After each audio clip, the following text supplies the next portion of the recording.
Welcome to another edition of CEO Unplugged. I'm Scary Jones from Elvis Duran and the Z100 Morning Show, and I'm hanging out with Gary Davis. He is the Chief Consumer Security Evangelist of McAfee. Evangelist. Are you a preacher? Are you going to start asking me for money? Well, perhaps. Stay tuned. But the way you frame the question, I'm like, okay, let me do this real slow because it's why evangelist? You know, it's one of those things where you're like the spokesperson. You're the face man for the company. You're out there. You're talking to your customers. You're talking to the market. You're talking to journalists.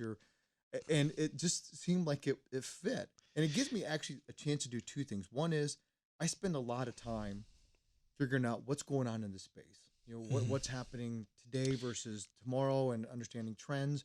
And I use that to inform our product strategy. But then I also use that to do these type of things. We can talk about, breaking news, things that are going on in the space. So it's a lot of those types of things. Right. Now, Matt, but I said evangelist, and all of a sudden people threw that. Let's not gloss over the word McAfee. Yeah. Happens to be, I don't know, a tiny company. I hear there are big things planned for it someday. Oh yeah. We're hoping big things are coming for sure. So obviously, how long have you been with McAfee? A little over 10 years. 10 years. Yeah. Awesome. Yeah. And what's your background? Like, how did you get into this field? This would be the cybersecurity space, right? Cybersecurity. Yes. Okay, cool. This is it becomes a passion. If right. Your passion, yeah. Yep. Understanding this space, and I really got into this because I looked at my family and I looked at my friends and I understood, well, there's a lot of people being affected by this. And so I thought maybe this is a good chance for me to understand more about it and kind of immerse myself in the space. And then I never thought in a million years I'd be doing this type of stuff when I first got into it. But it is the one industry that something is happening every day. Yeah, you just took the words out of my mouth. I mean, you can't wake up another day without seeing another story, another data breach, so you work or McAfee or you, for what you do, you work on several levels. Are you consumer facing? Are you company facing? Like, explain a little bit about the type of cybersecurity that you deal with. Both. Well, our business does both security for businesses and government, sure, as well as consumers. And that affords us the opportunity because we have our quote secret sauce is what we call our global threat intelligence. And we have over a petabyte of data. What's a petabyte? That's a great question. It's think of it as 2002 years of your favorite song playing back to back. That's a petabyte of data. It's a lot of data. Wow. Yeah. That's a lot to manage. So you have... Well, no, and we use that. We use that data to inform our products. For example, if you're a consumer or a government that uses our stuff or an organization, we use that global threat intelligence to say, here's what's coming. Here's how our product will protect you from these bad things. You have to stay like 10 steps ahead of the curve, ahead of what's coming up next. Almost have to have a crystal ball in order to see, because you need to intercept these things before it can cause chaos. It is. It is very much a cat and mouse game. We're all the time trying to understand what's happening on the attack surface. How is it growing? How are the threats changing? How are they morphing, evolving? And how do we build better solutions to protect our customers from these attacks that are happening? Right. What excites you? What motivates you to work another day with McAfee? Just the newness every day. Every day you wake up and holy cow, I didn't see that coming. I wasn't expecting that. And it's just, there are a lot of industries where they get a bit stale and static, right? You're going to be repetitive. Coffee today and coffee tomorrow and coffee the next day. We don't have that. Same thing in radio, by the way. Every day's a blank slate. We don't know. We know there are certain things that we're going to do during the day, during the morning show that we host, but we don't know which caller's going to, spark interest on a conversation, and that's the exciting. That's what excites me. So it's probably a parallel universe. Very much. It's the newness of it. It's the unknown. It's like, what are we going to work? What's going to confront us today, and what are we going to do differently to make sure we're protecting our customers, protecting the world for it in this case. How do you guys at McAfee stand out amongst your competitors? Because there's a lot of ways to go with cybersecurity and protection, of course. Absolutely. But what do you guys do that's different? One big thing is, as we talked about before, is this global threat intelligence. That is one of our secret sauces.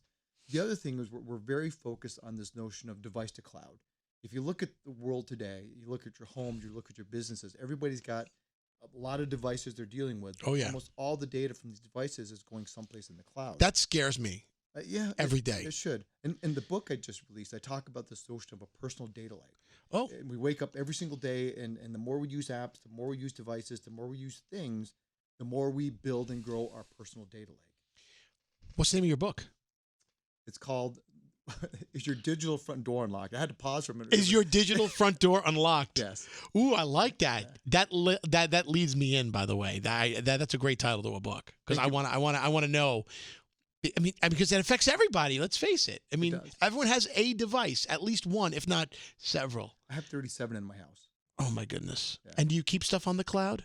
You have to. You have no choice. You have no choice. When you're using a mobile phone, or let's say you have a connected thermostat, right? That connected thermostat has to send data to the cloud, and then it has to send it to your device so you can change the temperature in your house when you're out and about. Yeah. What gave you the idea to write a book to begin with? A couple things. First of all, everybody's always saying you should write a book. So after, okay, I'll write a book. Right. And then I just had a spare weekend. I'm just kidding. But, but no, it was just you always. It's a kind of a childhood dream, you know, to actually go out and it was a lot harder than I thought it was going to. How long did it take? A good 6 months. And it's all. And the two hardest parts, honestly, were one, what's the story arc? How do you tie this topic together in a way that will matter for people? Well, I mean, it's a super relevant topic, so you have that going for you. For you know, sure. I hope so. Yeah. And I mentioned my brother in it.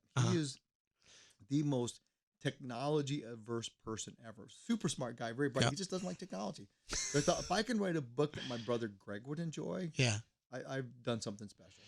That's awesome. Now you're the of course what we said at the beginning of this, the Chief Consumer Security Evangelist at McAfee.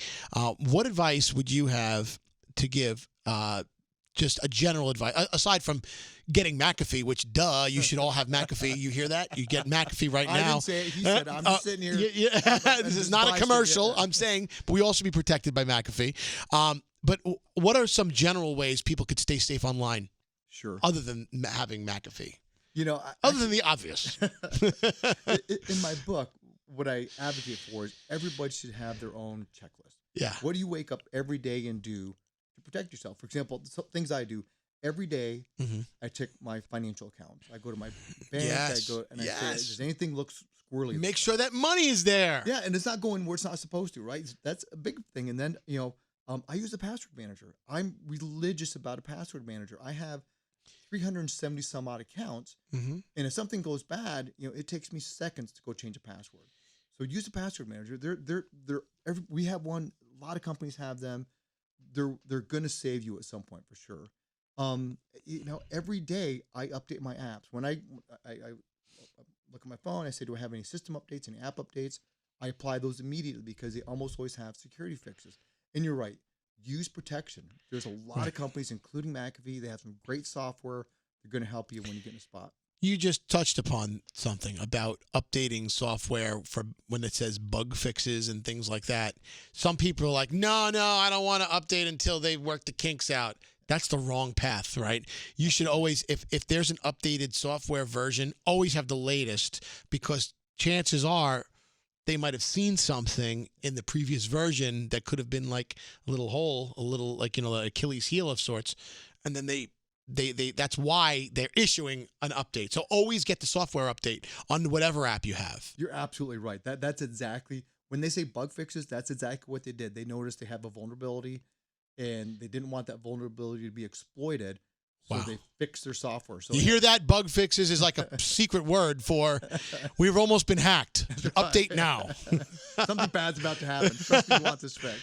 Great, because there's some people I don't understand why. People are like, I want to stay like my mother. She's like, I just want to stay on the very first version of it that came out. I don't need to update my software. She has to, trust me. It's not. She may not want those new features and whatnot, but she wants to stay protected, or she should want to.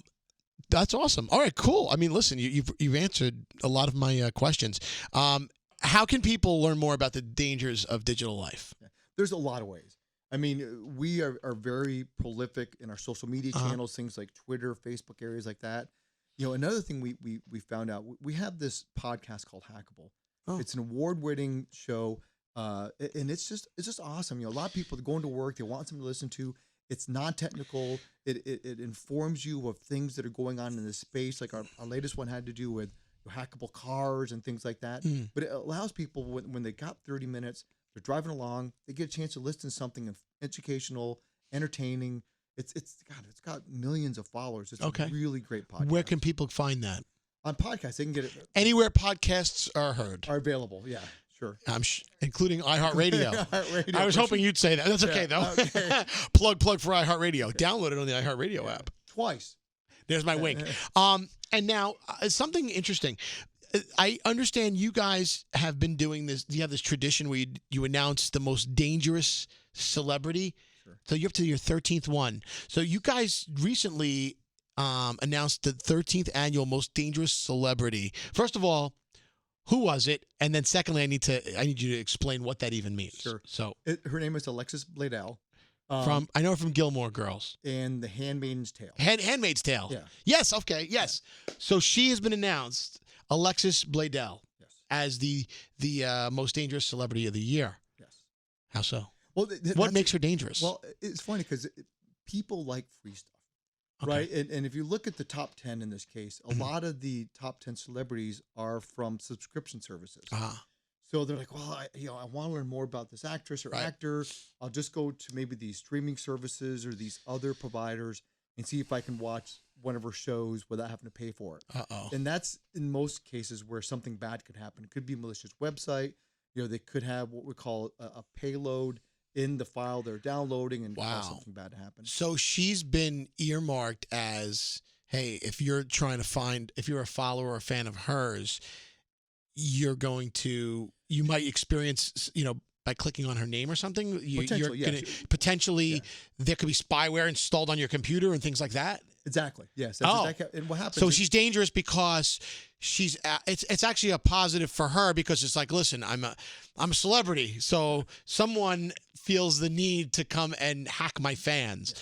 That's exactly almost. I can't count the number of times when we announce this, and the number one celebrity, she's like, or he, like, I can't believe this happened. This is great. It's like it boosts their career. Because it shows that they got a massive following. So that means a lot of eyeballs are on her accounts, and people are trying to mess with her fans. Well, they're trying to exploit her image and her name. Okay, I understand. To do bad things. Yeah. To do bad things. Okay, so it's kind of a bittersweet announcement. Yeah. It is, but it's what celebrities love this stuff. Yeah, they come to us. This is the great thing for my career. You'll see it if she's going to be like on a late night show. In most cases, the interviewer say, "Hey, listen, I saw your most dangerous celebrity. Tell me about that." And they really, it's like this is just a bit of awesomeness that I would have never expected. Yeah, so she'll be talking about it in the media. I don't know if she will. Well, we'll see. We've informed her. Hey, listen, just let you know, we do this every year. You're our number one. Yeah. You may get asked about it, so just let you know. What, does she get a physical prize? Is there like a trophy for this? She does not get a physical prize. Well, we could maybe think about one for the future, right? We could invite her into here and we say, hey, listen, chat with us for a little bit. We'll give you your award, and everybody will be happy. That's awesome. Well, listen, this has been an awesome chat. Obviously, people go to McAfee.com, right, to download the latest software. Stay safe. If you're a consumer, if you're a company, well, man, you should absolutely really take it to the next level. Yeah. But it's really been great chatting with you. Now I understand why you're an evangelist. It's all the sense in the world. I hope so. Thank you so much for having me, Gary. Thanks. It's been a pleasure. Appreciate it. And thanks for watching this episode of CEO Unplugged.